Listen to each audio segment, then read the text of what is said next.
cool, hip, a little bit different. Such is, it's out of the box. The problem with the phrase is a bit deceptive. Because if something's out of the box, then the box is still determining what it is. So whether it's in the box, and the reference points are very clearly articulated, or it's outside, the box is still the primary point of reference.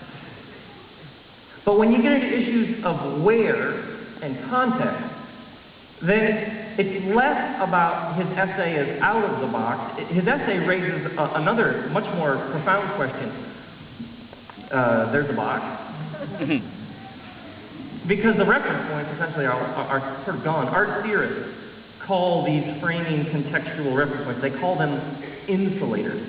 Let's say that you and I went into the center of the city on like a Saturday night, and we were all dressed up. And we went to the Performing Arts Center, and we noticed the other patrons were dressed up as well coming in. And let's say before we took our seat, we went backstage, and we noticed that there were performers in tights and slippers with Russian last names. And they were very flexible, and they were stretching out. And then we went back around to the main area. Before we took our seat, we noticed that there was an orchestra tuning up. And then we came to our seat, and the usher handed us a program. As we took our seat, we would be aware that we were at a rodeo. No, we'd be at a ballet. Yes, you have these too. Why? Because the time, place, the dress, they serve as what are called insulators. They frame the event so that when you go, you have a sort of ballet framework. And whatever happens, and whatever it means, will be somehow fit within the larger, this is a ballet. The meaning that I extract from this is ballet sorts of things. But if you were to go to the end of your aisle and before you took your seat, the usher handed you a squirrel.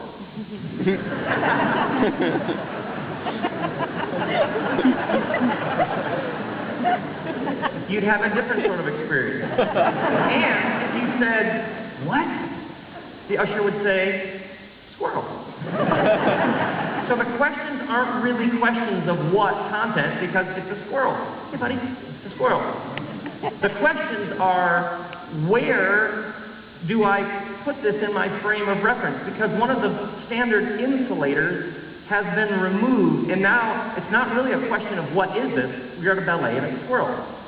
It's, okay, where now do I place this experience? Because the standard ways in which I understood this, my expectations and assumptions have been tweaked a bit, and now I'm having to recalibrate because I don't have the standard point of reference. This is often what happens when we suffer. We had our plan about how everything was supposed to go, didn't we? And we had our assumptions about how tomorrow and the next day and the next day was to unfold. We were living with a set of expectations about how this relationship, this family, this job, this class would go. And then there was a disruption. And that disruption blew to pieces our insulators.